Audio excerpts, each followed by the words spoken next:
so proudly we hailed, and the twilight's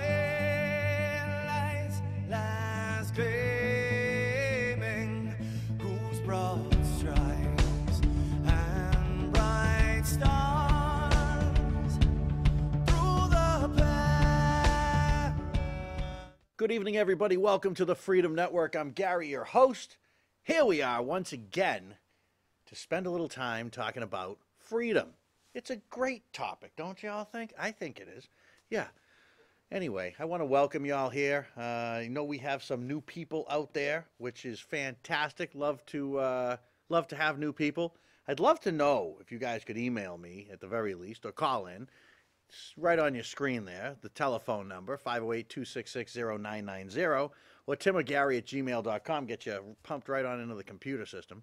Where are you from? Where are you seeing us from? I always like to know that. Anyway, we got a lot to go over. We got a lot to do. I think we're going to have to just kind of jump right in here because there's always a lot going on. But, you know, I think that we need to talk about a few things. We got to talk about immigration. We got to talk about guns. It's been too long. It's been too long. It's one of the most important topics that we go over here on the Freedom Network. It's important. It's the key to everything that you have as far as freedom, or everything that you have left, maybe as far as freedom. The key to that is certainly the Second Amendment. We're going to spend some time talking about that as well. We got some top news and stuff that I had found. And then I'd like to talk a little Constitution, talk about some of the amendments and things of that nature. And, you know, some people get really jazzed up about that stuff, and other people, you know, might say, oh, really, you know? If you have anything that you want to talk about, make sure that you simply use the telephone, use the email, send the info in, and we talk about it. It's just that simple. It couldn't be any simpler. It couldn't. I mean, it really couldn't. Okay. All righty. Let's get going. Let's see what we got. There's a lot going on as always. Always. I hope you're all relieved that the government is once again open for business. Are you happy? I mean, did that just make, I mean, it made me whole again. Not having the government open was, I didn't know what to do with myself. I hope you're all relieved. That's all I got to say. It's once again open for business, and business as usual will now continue. I told you that they really don't care about most everything in the budget, and that's everybody, all of the elected people that are in the entire government, all weighed in on this, and I've got the wire up too, so if anything breaks, we should grab it. We'll see. I'll try to keep refreshing it. But I've told you that everything came down to this, the Dreamers and the immigration issue. Other than that, all the stuff in that budget, or that stopgap budget, whatever the heck that is, all that stuff, they agree on. They didn't debate much on that. They agree. So all that spending, all that disgustingness, all that stuff, no problem. Business as usual. It's just that immigration issue. So when people say, as I said last week, that the country is divided, I'm going to shoot back and say the country is not divided. On most issues that surface in a budget, which is about all of them, close to, there was no real debate. Republicans, Democrats in Washington didn't, whatever. This is what we think is important. The other stuff, rock on. Disgusting. It really is disgusting. But I hope you feel better. They're open for business. Reuters was reporting the stopgap funding bill passed by the U.S. Congress to end the government shutdown will add $31.3 billion to the national debt over the next decade, and that's from the Congressional Tax Analysts had said that on Tuesday. So that's good news. So, you know, we're all set. You know, we're going to debate the, here's the email popping in here. It's from John. Hey, Gary, welcome back. Missed you last week. Glad you're here this week. Hey, thank you, John. You know, it just amazes me. I mean, the fact that we're sitting here and allowing a debate on, 700,000 illegal residents of the United States of America, with all the other stuff that's in that budget, with the fact that it's 31.3 billion in 10 years, okay, you can do the math at how many billion you're talking about in a given set. And that's not even the budget, that's just the stopgap funding bill. It's absolutely positively unbelievable. I think that we should pull everything out of the budget. How's that? Every department, okay? I understand not every line, but they should read every line. But every department, okay, take the NSA, boom. This is what they're asking for, hold the debate on it, okay? And if those debates have to go on, then you let them go on. You have to bring closure. I understand you have to make a decision, and that's fine. Take the funding of the IRS. Take the funding of any agency, anything. Take the funding of military and let it sit on its own. Don't attach it to other things and let people that are in the military get screwed, basically. Fund what you need to fund and vote area by area with no attachments of any kind. And when you get to immigration funding, you can debate the 700,000 or 800,000 illegals that have been here since they were children, and the 24, 25 other illegal immigrants that live in the United States. You can also debate that. But don't let other things get held up. It should be against the law to attach anything else to a bill except what's in it, or to a spending measure except what's within it. Jim emails in, hey Gary, do you think we would have any government shutdowns if the Senate didn't get paid while it was happening?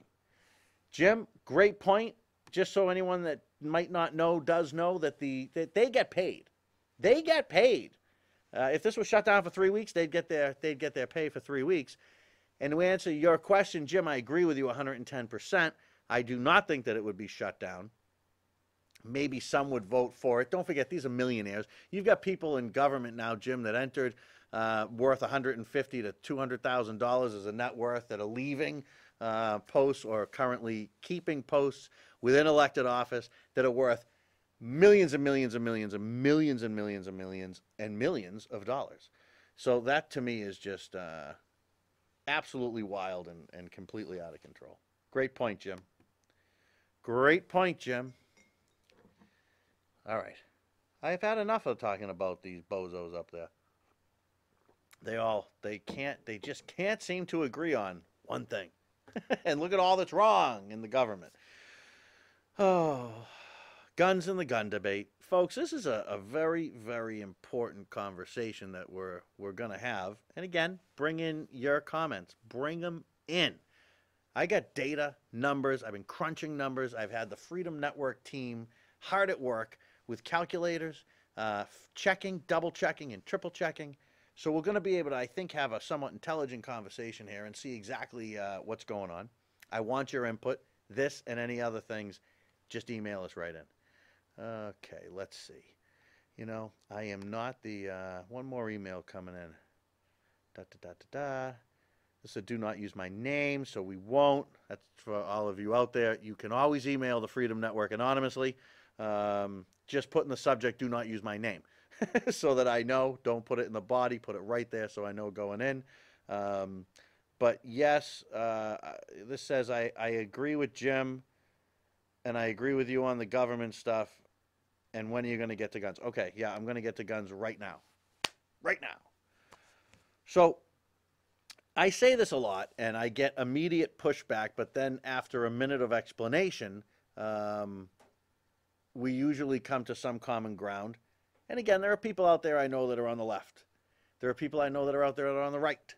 There are people that are boxed in as Democrats, boxed in as Republicans, boxed in as conservatives, liberals, whatever label they want to give you. We have political worshipers. We have party worshipers. We have people that disdain parties. We have everybody that seems to chime in from one time to the other.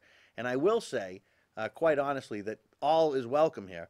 Through the open debate and conversations that we have had over a long, long time, I've certainly learned a lot of things. I'm sure that many of you have as well. So keep them coming. Doesn't matter if you agree or you don't agree. As a matter of fact, for entertainment value, it's usually better if you disagree. We can have a little debate. Always up for that. But But here we go. So guns, right? It's not a states' rights issue. Mm-mm. Mm-mm. Easy now. Relax, relax, relax. Just relax. I'm not pulling out a gun, I promise you, but I am going to shut my phone off because it's going a little bit crazy right now and I'm busy. So that's how it goes on the old live when you forget to shut your phone. Anyway, it's not a states' rights issue, folks. It's not at all, and I'm going to tell you why. It's a federally protected right to own a gun. All right, I don't say granted, I say protected, because nothing in the Constitution was invented by the Constitution. None of the rights, the rights you have as a human being are your rights as a human being, and what the Constitution does is it acknowledges and should protect those rights. It doesn't grant them, okay? It does not grant them. Your rights are yours. But it's a federally protected right to own a gun. The states cannot just decide to suspend or alter federally protected rights. Right? Can they? Do they? I mean, they cannot say no more freedom of speech, for example. They can't really limit it except to what the law would allow federally. They cannot say no more due process. They cannot say you will have a trial in a court of law no more. They cannot say no more juries will be impaneled. They can't do it. They're just not allowed to do it. Okay? They can't do that stuff. They cannot say no more freedom of religion. They can't do that either. They can't. They just can't do it. I could go on and on. Folks, I could go on and on and on and list all of the protected rights that you have. And I'd ask you the question, why then on guns do they have any say of any kind? Now, Madison, who I like to talk about, he had some very, very articulate and reasons and debates with different people over guns and over protection and rights and things of that nature. I'll direct you to them in a minute. But what Madison says in the Federalist Papers is that people who are of sound mind and that are lawful citizens of these United States, it was written just like that. You can read it. That's who he says should be able to own a gun. Now, the Second Amendment was written to protect a few things, as Madison says, okay? And this is where it really gets interesting, okay? He clearly writes, so you can find this stuff. You got to just look, okay? Sometimes it's really hidden, almost to the point that you almost think someone wouldn't want you to read it. But you can find it. But it was written to protect a few things, as Madison says, to protect yourself. All right, it's to protect the Republic from foreign invasion, to protect the Republic from internal invasion, which would mean like a general decides that he's going to be the king and overthrow the government. The people would need to stop that, and they would need to be able to stop that. Or if a president decided to declare himself king and the army went along with him, okay, that's a huge reason, just so you know. Huge reason. Huge. It's very big. It's to protect the people from the government should the above example actually happen. Many say it's been internally taken over already, and that we should be taking a look to sneak back to a second revolution. That's what some people say. But that's why it exists. That is why we have protected our rights to defend. The Second Amendment confirms that we have this right, and it's a result, you know, it really is a result, if you look into it and read it as a story, between the Federalist Papers, which are the Federalists were the people that founded this country, and the Anti-Federalists, who also founded this country, just so you know, but eventually came to certain agreements, who didn't want a central government. Now, the Anti-Federalists didn't want that federal government, hence Federalist, Anti-Federalist. So what happens is they have to have some kind of debate. Now, in those days, these Federalist and Anti-Federalist papers were written under fake names because they needed to get info, and the writings, the letters that they've now got that are out there that you can get are fantastic. To listen to some of these people speak, you don't need to interpret the Constitution. It doesn't need interpretation. You just need to go find the reasons as to why they put things there, they're all spelled out for you, especially on the Second Amendment. So the Anti-Federalists were very, very concerned that we would become overtaxed, that we would become overregulated, that there would be too many laws and too much government control. Sounds familiar, though, doesn't it? Maybe they weren't so crazy, were they? Maybe they weren't so crazy, the Anti-Federalists. But they did eventually come around, and you can find the writings in the Anti-Federalist Papers. It's got nothing to do, folks, nothing to do. The Second Amendment has, once again, I will say, nothing to do with hunting, target practice, in any way, shape, or form. It's all about protection from, for, with, against. That's what it's about. Now, you can agree or disagree with that premise, but what I don't like is the altering of what it really means. When people say, well, yeah, I mean, I support gun rights, like people should be able to hunt, that has nothing to do with it. Absolutely, positively has nothing to do with the reason that it's a law, that it's protected. Okay. So, people want more gun laws. All right, well, somebody said to me today, and it's interesting. First of all, the only people that follow or that would be affected by more gun laws are the people that follow the law. The people that follow the law are not committing crimes with guns. Somebody had talked about even, the NRA. Some people call it a terrorist organization. I would like to know, I don't know off the top of my head, I'd like to know how many people involved in these mass shootings, for example, because that's all that really promotes this gun control stuff. How many of them are members of the NRA? What's the percentage of them? And I mean, did they advocate for this? What the NRA does is they advocate for the right to bear arms. That's what they do. That's what I see them doing. Some of you will agree with me, some of you won't. That's okay. But only people that follow the law will be affected by any law. Doesn't matter. Obviously, criminals don't follow the law, so no law is going to stop them. So if you want to talk to me about gun laws, right? Someone had talked about, give me some examples of laws that may actually help deal with illegal guns. By illegal, don't forget, I am going to preface all of that and tell you that there will be a star every time I talk about legal or illegal, because I'm going to go back to what Madison said in those three categories. Okay? Lawful. Okay?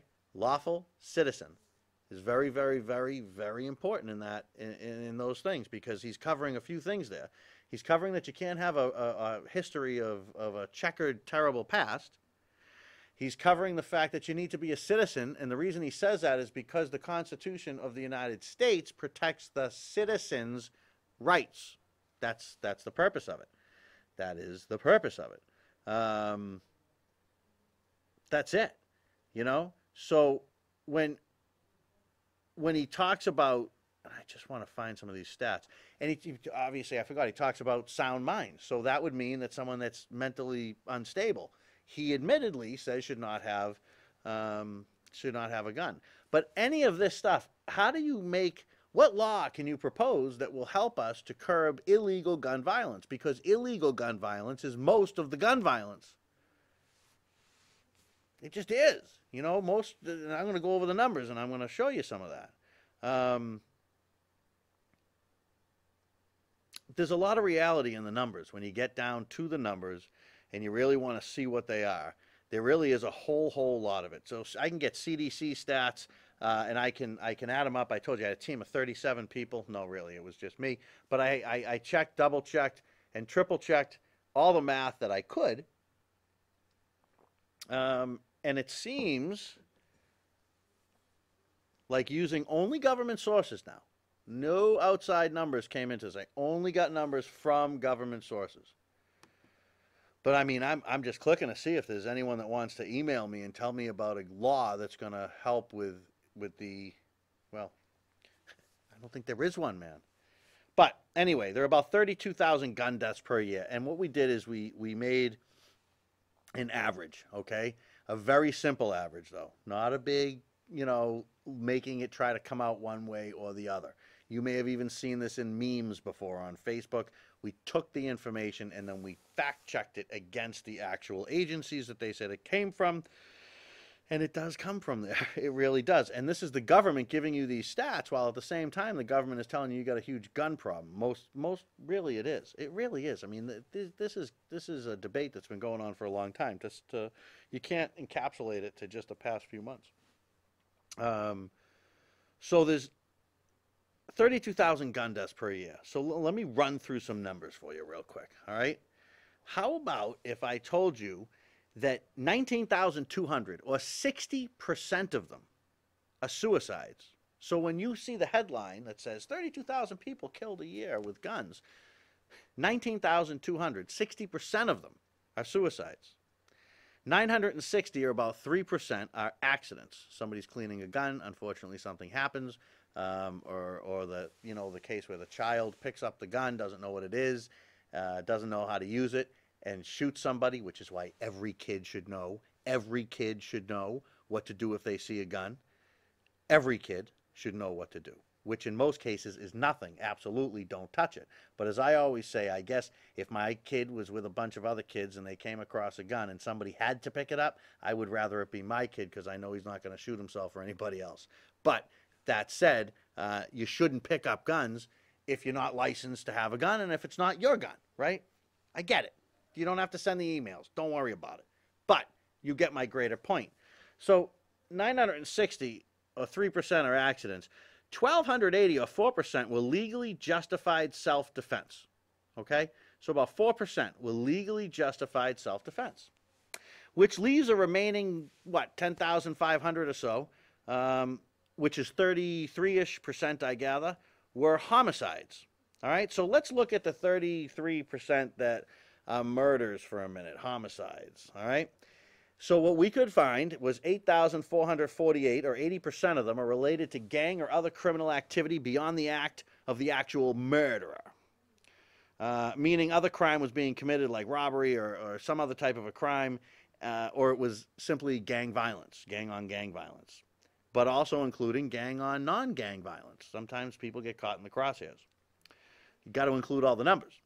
So that leaves about 1,700 victims of homicide that were not involved with another crime or in a gang, but some were still victims of them. I'll get to that. Hang on. We live in a country with 310 million people that has probably about that many guns inside of it. Probably about that many guns inside of it, I would say. Interesting, isn't it? Your chances of being the victim of a firearm-related crime, okay, are about 0.00010, okay? And your chances of being the victim of a firearm-related crime if you are not in a gang committing suicide or a criminal act are a staggering 0.0000086%. Okay? Folks, we don't have a gun problem if you run the numbers. And I know that a few of you watching, I've tried to share these numbers with you. What about when this is another one that I love. What about when there is I know those numbers kind of make you say, wait a minute, really?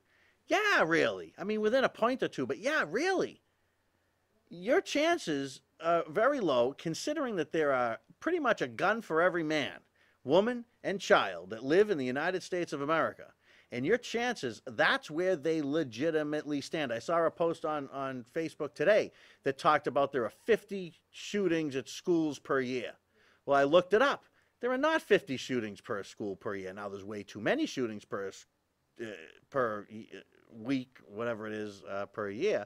But that said, that's just a lie. Okay, that's just a lie, an absolute lie. So I think that we have to get... I think that we have to get reality based in there. Okay, Gary, please don't mention my name, no problem. I'm a 69-year-old woman and I love my gun. I go for lessons and practice shooting every week at a shooting range, etc. I got the gun because of all the shootings out there. I'm scared of going into a restaurant, mall, etc. and meeting up with a shooter. I don't know if I'd be able to get a shot in and get the shooter, but if it gives me more confidence in knowing I may be able to. I've lost friends because I own a gun, and I can understand people who don't want to have anything to do with them, but to lose friendships over it, I'll never understand. Most shooters out there are not respected gun owners. Thank you. No, you're absolutely positively right. Most are not lawful people. That's just the whole premise of it. So, and should you come, I don't know why you'd lose friends. I think that's awful. But should you get into a situation, I agree with you. You may not be able to defend yourself. There might be someone there with or three people there with guns. You can't get it out. I agree. There's no guarantee, but my goodness, not only does it help your confidence level, but in almost every single shooting, don't forget that we've seen these mass shootings, they all take place where you're not supposed to bring a gun. They all take place where no one else has a gun. And you can't discount that. You can't discount that. Thank you for the email. Keep them coming. And this is the other one I was sharing. When there's a bombing, we blame the bomber, right? When there's a drunk driving accident, we blame who? We blame the driver. Why, when there is a shooting, do we blame the gun? Doesn't make any sense to me. I mean, people actually want to make some or all guns illegal. I mean, heroin is illegal, right? But how many people use that nasty, nasty drug? Now, banning things only means that the lawful person, as the emailer had said, is the one that's going to be affected. The only one that's going to be affected. The lawbreaker is simply going to continue to break the law because they don't follow laws. I don't get where the logic is gone. We're going to make more laws so that people can't get guns as easily legally when the real problem isn't legal guns. Now, are legal guns used in crimes? Yes. Are bad things going to happen? Yes. Unfortunately, they are. When you have a society with guns like we do, but don't forget, and this is what everyone's got to really kind of understand about the gun issue, it's the intent of this country to be a well-armed citizenry. That is the intent of the United States of America, is for the citizens to be armed. When you have that many guns around, you will have issues, okay? You can say, well, it's much safer to live in country X because they don't have any guns. I'm sure it is. I'm sure it's safer. Freedom isn't safe, but it's a whole hell of a lot safer than socialism. Come on. And that's all you're getting out there in these places. That's all you're really getting. But you also have to remember something else. That the founders knew of things that were beyond just a single-shot musket. I would say take the puckle gun, for example. The puckle gun, which never really got a whole bunch of sales. I don't know if they even sold 7 or 8 of them, basically because it was the cost. It's not that it didn't work. It did work. I actually saw on Discovery they had one. I should get that video. And what it is it's a huge cylinder like this with a whole bunch of, spots that you load in a musket, like a load. And you crank this thing. And when you crank it, it lines up to the barrel, and you can fire it. All right? And you could do that. I think it was an 8 or a 10 shot. I think they even had 2 different models. They did not sell a lot. But they could shoot several in a row with no reloading. So the fact when people say, well, but they only envision muskets, and they take 3 minutes to load, but no, that's just simply not true. That is not true. I think it was invented 70 years maybe or so before the Second Amendment was even written. They all knew that it existed. It had circled around the globe that it existed and actually sparked a little bit of an arms race between some countries, if you read into the history of the puckle gun. And they did invent other guns and different types of guns that would be able to, and eventually came to the type of system that we have today. They were not stupid people, the founders of this nation. They obviously had to understand that guns were evolved. Of course they would evolve because they were evolving right before their very eyes. As they were kids to when they were old, guns were better, okay? They shot more, fast, bigger loads, the whole 9 yards. That's just reality. You think that they didn't ever think that there would be a gun besides the musket? Come on. It's just amazing. It really is just amazing. I'm going to tell you, I agree with Trump 110%. 1 license, 50 states. Are you a citizen? Are you lawful? Are you of sound mind? I can get behind that, okay? And the reason I can get behind it is because it came out of Madison's mouth, who was instrumental in writing the amendment. So that was his intent. Now, if I want to disagree with it or agree with it, that's my choice. But that was his intent. Can't argue that. They made no specifics on what gun, how many guns, how much gunpowder it would hold. You know that even back then there were different types of muskets. There were ones that were bigger. There were some that were smaller. They held different loads, different amounts of gunpowder, and different size muskets. You really got to research it to understand the climate of the times. So I really had to get some information and crunch it down to you. Folks, there is no gun problem. There's a problem, and I always end every gun conversation with this. And I have said this to my wife as well. If, God forbid, somebody shoots me dead, okay? God forbid, 1,000,000 times. Never, ever use that as a reason. Do not trot me up like Obama did with dead kids, dead, murdered children's parents on stage with him. How disgusting is that? Of course, if I got killed or my family got killed, your first instinct, yes, get rid of all. Who wouldn't? That's why you don't let those people make the decisions for the hundreds of millions that live here.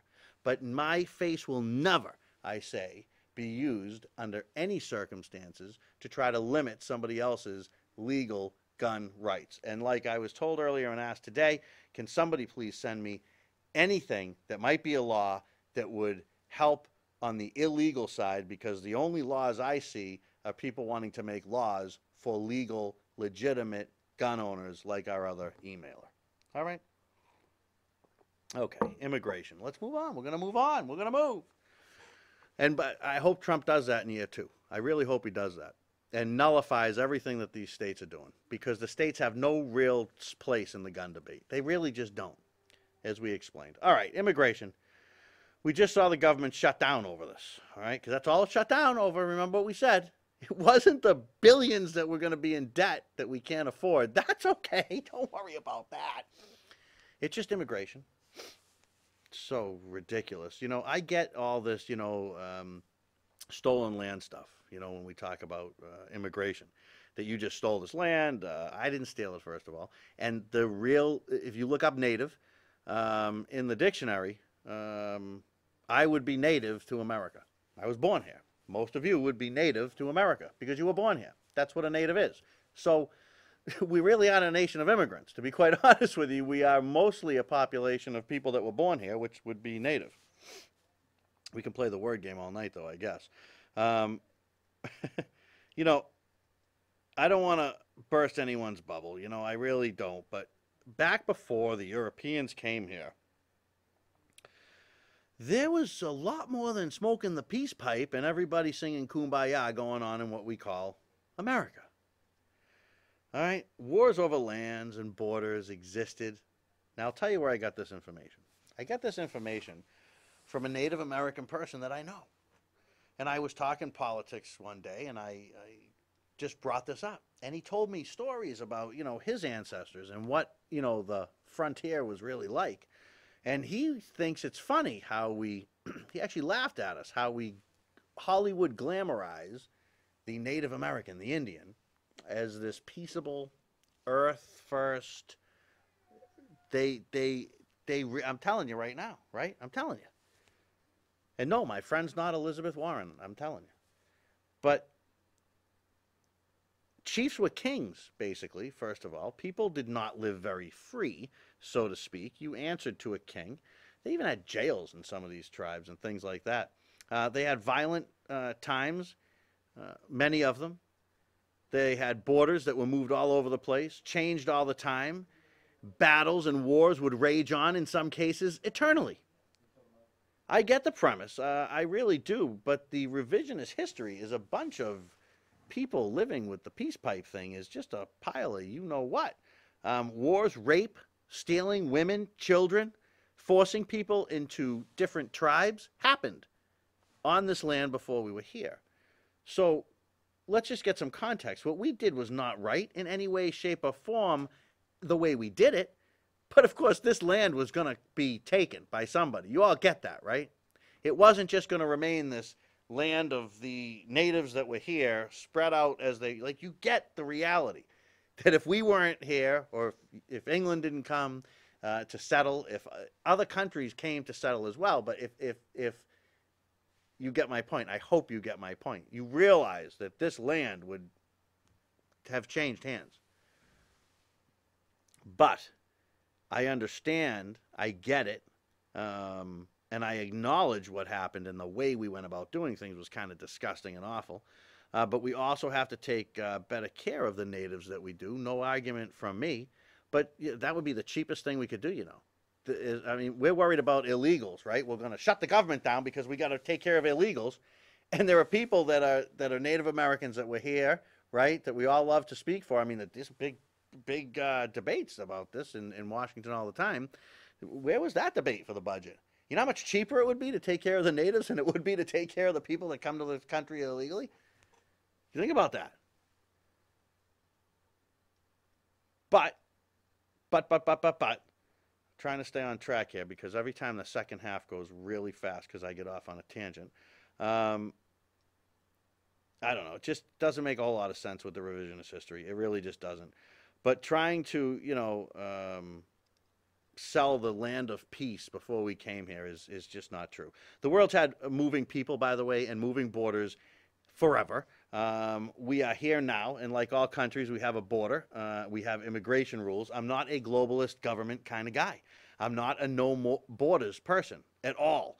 I'm really not. Why? Because I'm a human, I'm an animal, and I live on this planet, and I'm like every other animal that lives on this planet. Everything that is alive pretty much has a border. Say us to lions. Lions have borders. Did I jot down any other examples? Let's see. Ants. Oh, that was a great one. Yeah, ants have borders and fight over them all the time. Bees have borders. There's a border for everything, and everybody defends their border. Why can't America do what every other country does and species on the planet for the most part? Not everyone, relax, but for the most part. Why can't we do what everybody else does? Why is that not okay? Why is that all of a sudden bad, evil, or racist? They like to say Trump's a racist, right, because of his immigration stance, okay? Now, I spend a fair amount of time disagreeing with Trump, and I spend a fair amount of time agreeing with Trump, right? Because as I tell you, I just go by the issues. But I'm going to tell you something right now. Trump's not a racist, all right? You got to stop with it. Just give up on it. If you want to go after him on issues and have a debate like a big boy or girl. But, he's not a racist. And here's how I can tell you, all right? It's always about actions, not words. People say stupid things, and he does say stupid things constantly. I don't disagree with that. But at the same time, his actions are completely in line with not only someone that's not a bigot, but to someone that's almost the opposite, that's embracing of the differences. How can I say this? Well, you won't hear it on the news, but you can find it. This is one of these great examples where I say you can go to CNN, you'll never hear it on the news, but you can go to CNN online and search it, and you can find it there, right? And I just use CNN as an example because they want to be able to say, well, we report on everything, but they bury it, they hide it. Now with the internet, they can really hide it. But in Florida, who was the first guy to let black and Jewish people into these exclusive high-end golf clubs? It was Donald Trump. A racist doesn't do that. A racist isn't going to do that. He's got a daughter and son-in-law, Jewish. She converted, right? Yeah, she converted. They're going to raise their kids as Jews. That's a racist? He's going to be the grandpa, right? And he's going to be. And he's going to love those kids. And they're going to be all over the place. Hopefully they have many and they have a happy time with it. This isn't a racist. These are not acts of racism. They just simply aren't. Now, people try to talk about, well, his company did this and they did. You run a company that size, and I'm going to tell you something. There's a lot of tentacles, a lot of people making decisions. Trump doesn't make every decision. No one. He doesn't get a phone call. Hey, this issue just came up. What do you want me to do? No. Other people make them. Does that mean that he's absolved from any responsibility? No. But it doesn't mean that he, Donald Trump, as a human being, is a racist. He's not. He's not. He just puts his foot in his mouth sometimes, I think, but I would not consider him a racist at all. I really would not. I don't know how anybody would. I really don't know how anybody would. I'm sure that you wouldn't if you lived in Florida many years ago and you couldn't get into a club because of the color of your skin or the Bible in your hand. Who was the guy that opened that up? I mean, that right off the bat. And, well, that was just for money. Well, who gives a crap what it was for? It doesn't matter. Sure, he made money off. He's a smart businessman. He said, why isn't anyone servicing this part of our community? Well, we don't like those people. They're not allowed in. That's how it's been for 100 years. Really? Screw that. I don't care. I'm letting them in. Why wouldn't you? Okay, why wouldn't you? So, anyway, sorry about that tirade. See, that's what happens. I go off on the tirades. But, you know, I just don't know why we can't do what we want to do. I don't care, you know, about any other country, but every other country does have laws. They follow them. We do have a right to decide who can come here, and being here illegally is not okay. It's really just not okay.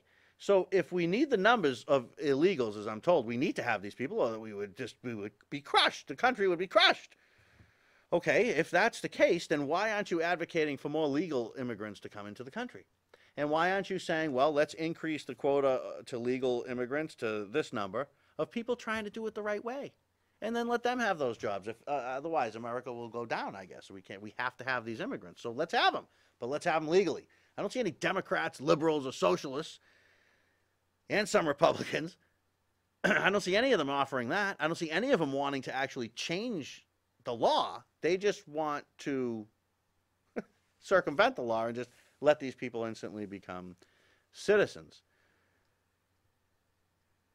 Seems that the socialist wing of the left-leaning America feels this way. I guess we call them Democrats today. You know, I had a nice discussion with a liberal online. Liberal that is completely not what you would expect them to be. And I was saying, how do you describe yourself as a liberal? And he says to me, because I'm not a liberal of today is not what a liberal was back in my day, he said. And in my day, liberal was about, you know, freedom and that kind of stuff, and not all this government and all this crap that we see today. And he's, you know, because he's preaching small government and this and that, and he says, as a liberal, this is what we said. And I'm like, whoa, whoa, whoa, whoa, I got to talk to this guy. What's going on? All right, let's see. Got an email in from Tom.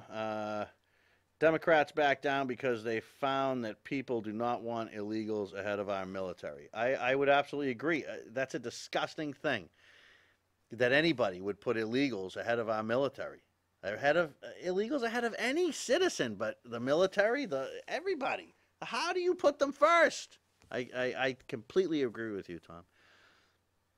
Completely. We have money for them, but we don't have money for the vets? Come on.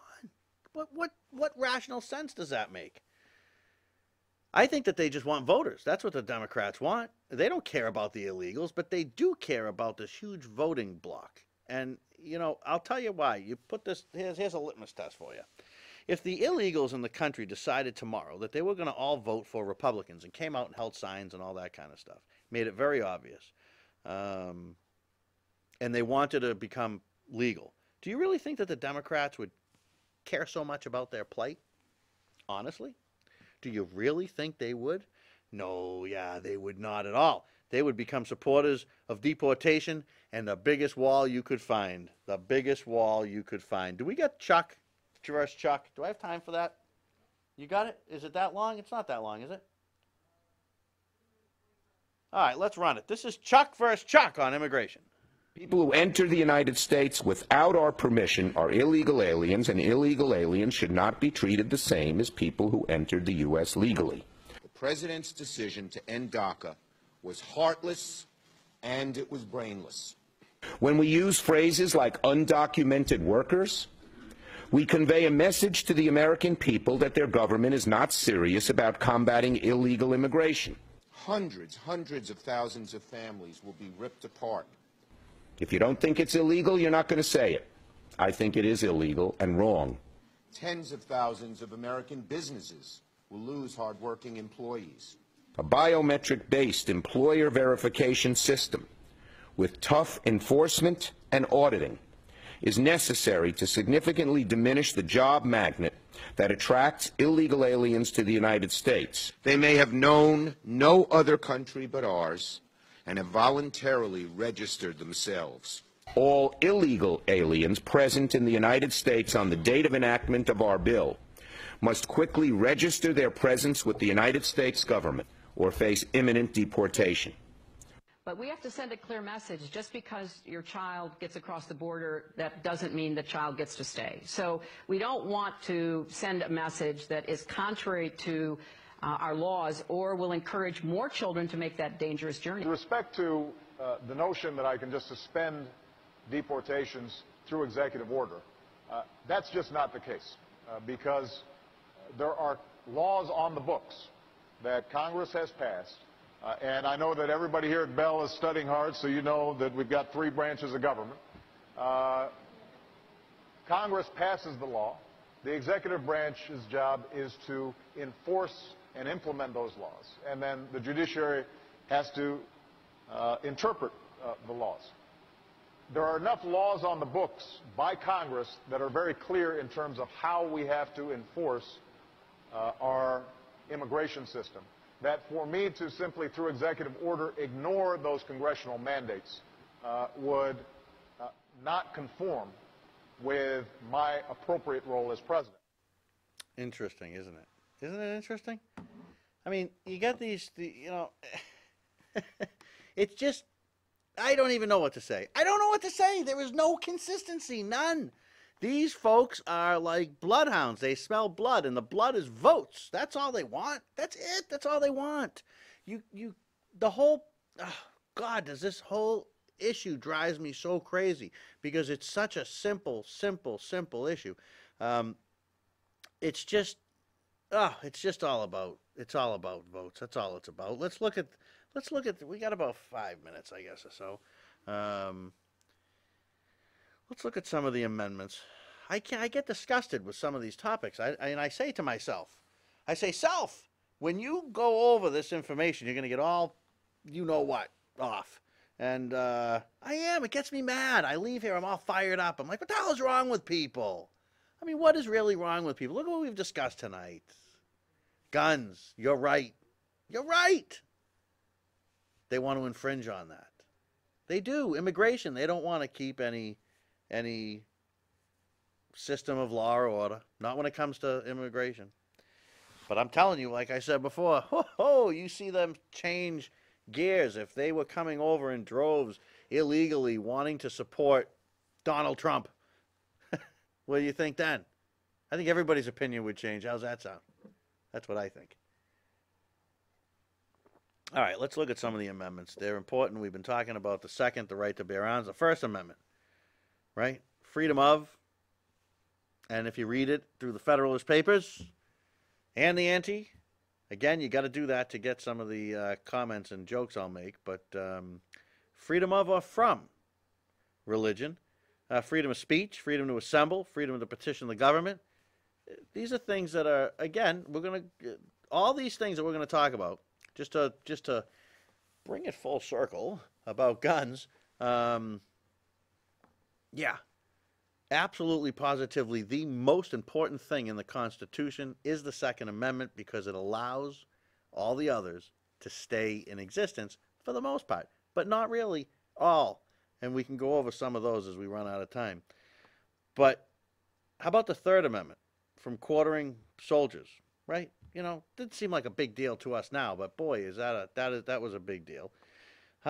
Number 4 was the freedom from unreasonable searches and seizures. Warrants must only be issued upon probable cause and shall be specific. So let's pause there for a minute. Tell me again how the state decides it's going to have a sobriety checkpoint and it's going to stop people on the road and it's going to look in their car and it's going to detain them for a minute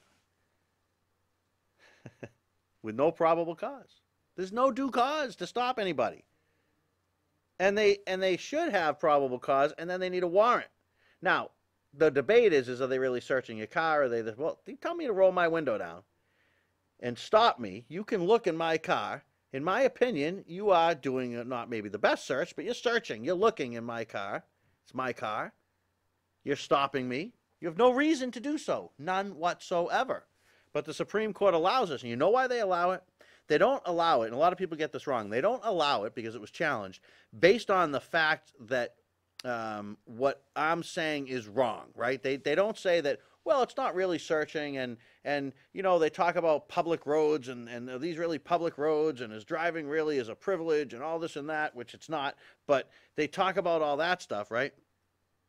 But that's not what the Supreme Court said. What the Supreme Court said was that if you notify the people when using the public road, that's why you see in the newspaper and on Facebook, sobriety checkpoint, you know, Worcester County, between these dates and these times, we may have sobriety checkpoints out, because they have to notify all the people.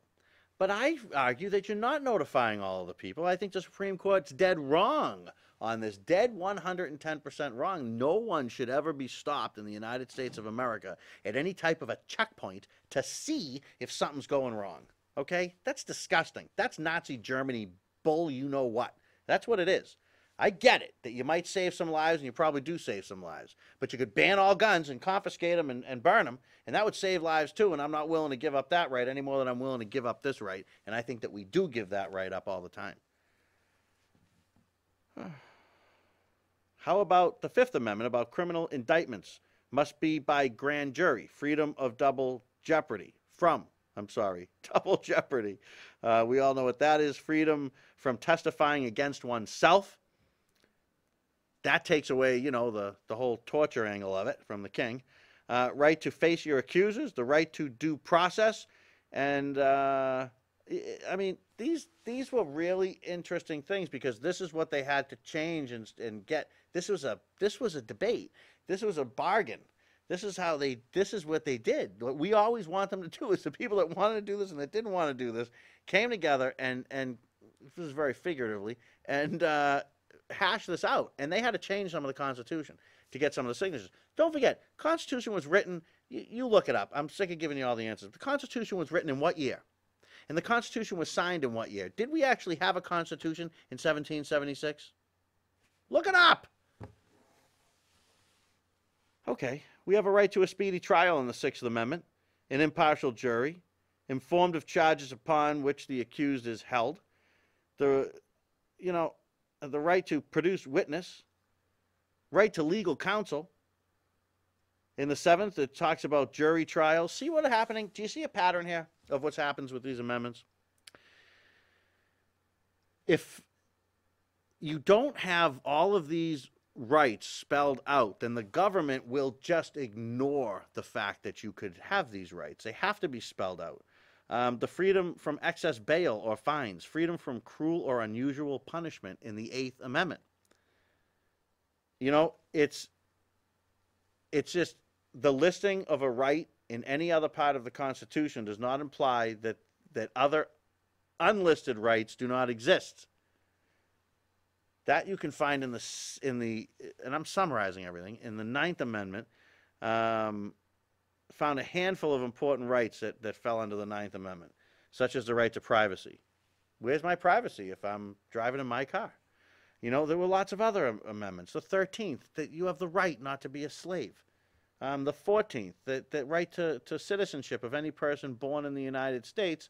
Now, let's take that and talk about the immigration thing, because that's what they're going at. You get that. That's the amendment they're going after, the right of equal protection under national and state law, right to be free of any law that abridges the privileges or immunities of a citizen, right to be free in any. So this is where you get the deprivation of life, liberty, property without due process. So I know I'm about out of time here, but let's think about the 14th Amendment. Go read it, and let me ask you a question.